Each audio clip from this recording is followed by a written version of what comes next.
Picture this. You've hit buzzers on stages 1, 2, and 3 of Mount Midoriyama in A&W. Then you come to stage 4, a rope climb that is roughly 75 to 80 feet in length. There's nothing more to it, just you and the tower. Now in some cases this might sound anticlimactic, and that's because it is. Stage 4 has always been this way.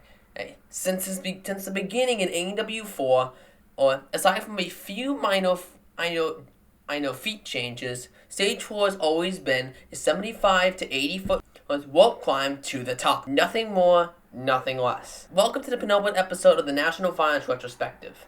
An episode that will likely be a lot shorter than the others due to Stage 4 not having much to discuss on. But still, I'll talk about all its changes and how I think Stage 4 could easily be replicated in the future.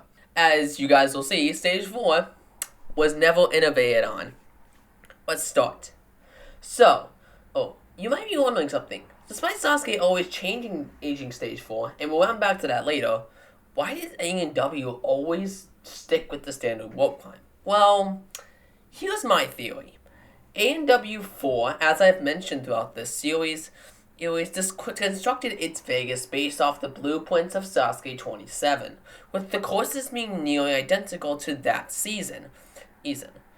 On that season, they had reverted the final stage back to a standard rope climb, which is the first time it had been like that since the very early days of Sasuke. They did this back then to try and guarantee a winner, which did end up happening in the form of Yuji Ushihara becoming the first and for a while only person to get a double Condensea. Now, translating to AW4, this is what the Americans knew Stage 4 as being. So the designers built a Stage 4.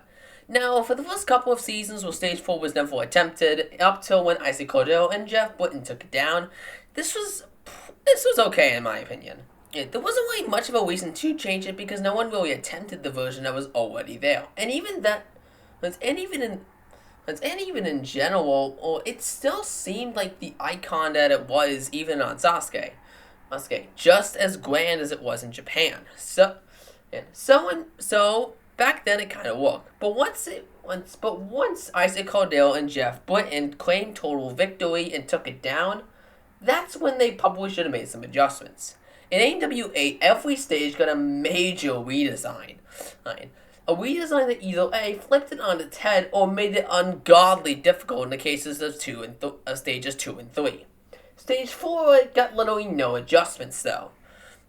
Aside from the tower increasing by 5 feet from 75 to 80 feet, there was nothing really to note there was no difference in terms of the tower's structure, and it will remain like this for the rest of A&W's run. This lack of innovation on the tower, while technically not a problem, and technically not really hurting A&W even when they started having more final stage attempts during the latter years, it still felt very uninteresting and made the final stage feel even easier than stages 2 and 3 in some instances. I definitely think before AW 14, when we saw a wider range of ninjas attempt Stage 4, I thought Stage 4 looked easier than stages 2 and 3, especially Stage 3. Because considering the upper body gauntlet you had to get through to get there, if your ending is a rope climb, anyone who makes it there can easily make it up there. And the actual difficulty of the rope climb was kind of subjective. Because we had only seen it once during AW 7, where Jeff Boyd and Isaac Cordero were able to clear it, and even in AW 11, the only person to fail was Daniel Gill, who came quite close. It was up till AW 14, it really didn't feel like the rope climb on Stage 4 was really much of the final challenge. During AW 14, however, we started to have a rapid increase of Stage 4 appearances. Since the tournament, we never had any less than 5 ninjas attempt Stage 4. 5 in AW 14, 8 in AW 15, God never let that happen again AW, and 5 again in AW 16. AW 14 saw no clears, AW 15 saw 2, and AW 16 also saw 2. So the legibility of the fails eventually became a 50-50 according to Ninja Wiki, which again still makes Stage 4's difficulty seem very subjective, but might make you understand a little bit more why AEW never innovated. it was still easily failable, and not everyone was prepared for this long rope climb. The idea of stage 4 being a long endurance test never really came about until that one at AEW 14, where no one cleared out of the 5 ninjas who made it. I personally was kind of surprised when AEW 14 ended without a winner just because of how many people attempted stage 4, especially since we had people like Josh Evan, and Caden Lebsek once again, and 2 people who definitely would have been able to clear it. Okay, so A&W has the mentality of, if it's not broke, don't fix it. Okay, at least on the case of stage 4. But what about Sasuke? Well, Sasuke's history is very different than A&W. Well, A&W hasn't really had a marginally time of total victories, aside from Isaac Cordell and Jeff Britton's, which happened naturally. Actually, ever since that season, anytime a winner was happening, a winner would have happened, the course was highly nerfed in order to make it happen. AW11, they were betting on a winner.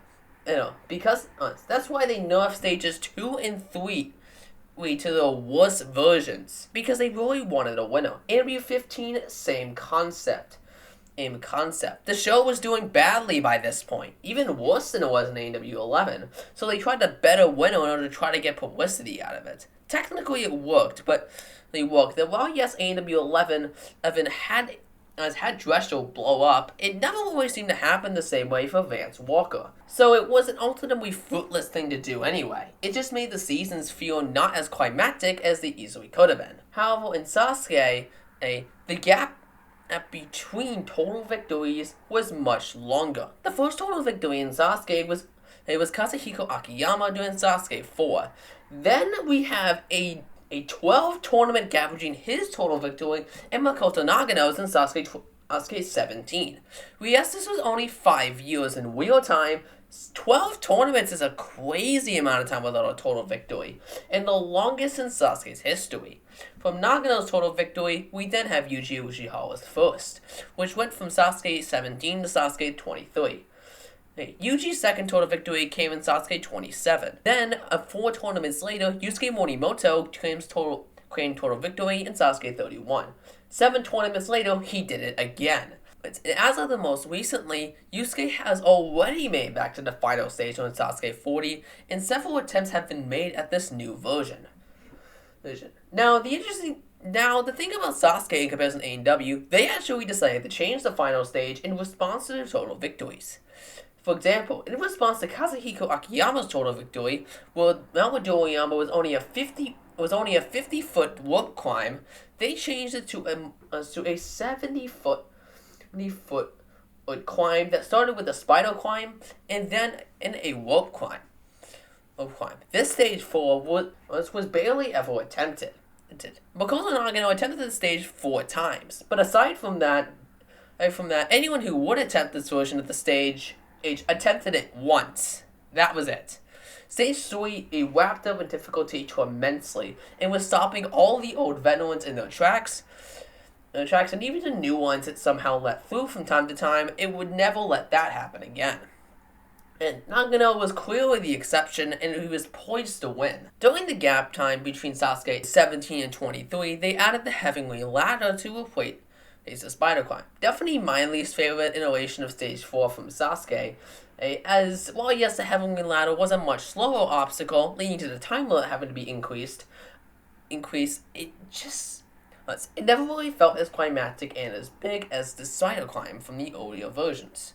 Then this final stage kind of just reverted back and forth. From Sasuke 25 to 26, it stayed as the Heavenly Ladder, then it reverted back to a standard rope climb, as I previously said, and then it went on back into the spiral climb into rope climb variant from Sasuke 28 to Sasuke 31. Then after Yusuke Morimoto beat it, the stage would get a major revamp where it would be a spiral climb, a then salmon ladder, and then a rope climb, which I always personally love the salmon ladder being in now. Yusuke Morimoto would end up being this version of the stage during Sasuke 38, where we would get another iteration where the spider climb was replaced by fucking speed climbing.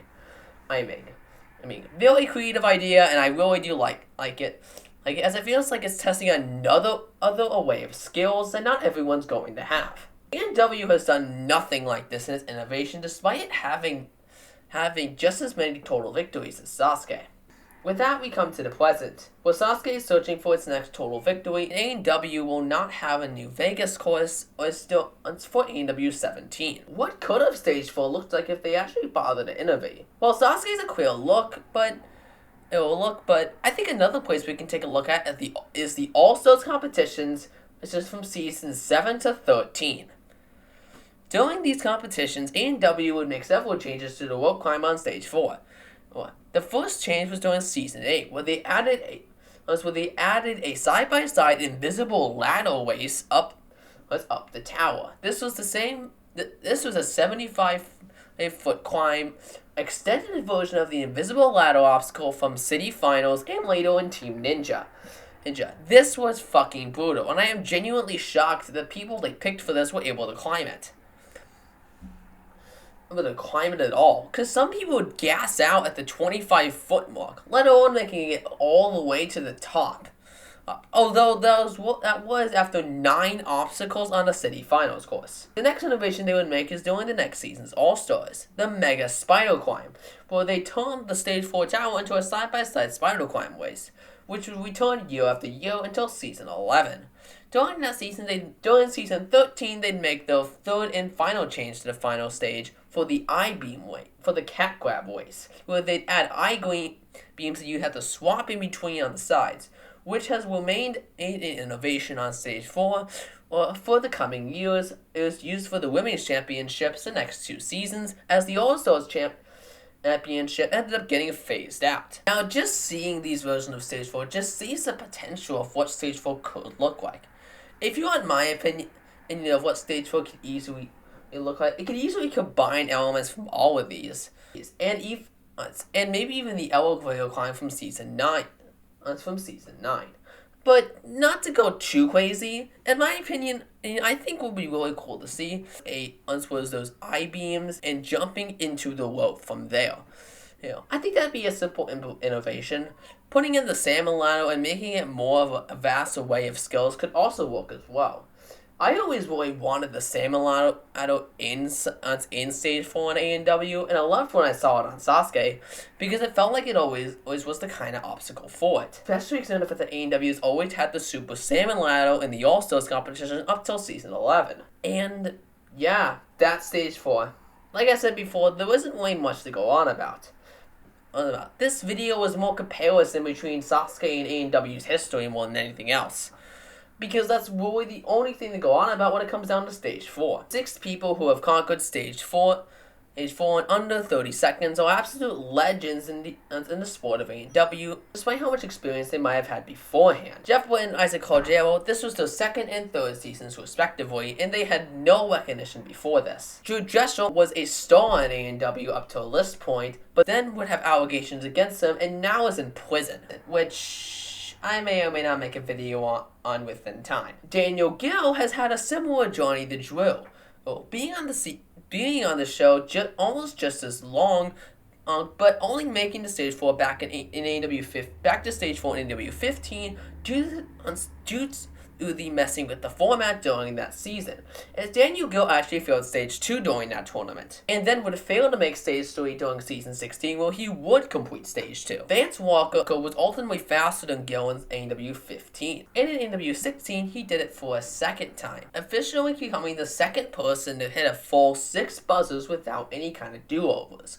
which no one aside from Jeff Britton was able to do up to that point. And then the 3rd person to do it, that being Caleb Bergstrom, during Season 16, also did it as well. Caleb, who had about 5 seasons of experience before getting to the top of Stage 4, and was completely out of nowhere, but wasn't really much of a known star up until he got to Stage 4. And you notice that as a trend too. The people who have conquered Mount Midoriyama, 3 of them were unknown, were virtual unknowns before they did it, and the other 3 were well-known veterans before they did it. And 2 of them technically had to cheat to get there. That's how crazy AEW's format has been over the last couple of years. But yeah, we're at the end, people. Except Not really. As I mentioned on the Stage 3 video, we got one more video either go on about, hopefully coming out later this year. Stage 4 is the final stage of Mount Midoriyama. But what about Mount Midoriyama as a whole? Vegas is made up of 4 stages. Each stage has a unique aesthetic to it. A unique appearance that would change from season to season. Not only the obstacles, but the things around it. Like, for example, you ever notice how the stages have always remained the same structure-wise from Sasuke 27? It might be a small thing, but stages 1 and 3 have never changed styles. Even stage 2, with its radical changes during AW 13, still looks about the same. But look at Sasuke. Sasuke's stage 2 is much different than it was back then. That's because Sasuke got a hold on Mount Midoriyama renovation after Yusuke Morimoto's first total victory. AEW didn't get anything like that. It feels like AEW doesn't know how to change the courses like that. But regardless, it always looked different every year. And the little aesthetic changes from season to season, and the overall honor and integrity of Vegas is what we're talking about next time. In the final part of this series. I want to take this next part just to say thank you for sticking with me throughout this series. I did not intend on this to be a once-a-year thing, and hopefully this next part will come out later this year, so that way this series is finished. But genuinely, this series has always been something I wanted to do, to celebrate Vegas, especially with an ending as of AW 16. It's had a good run, and I really do hope in the future it is able to return in some form or fashion to the States. Though I don't think it's very likely. Anyway, I will see you guys next time for the 5th and final part of this retrospective.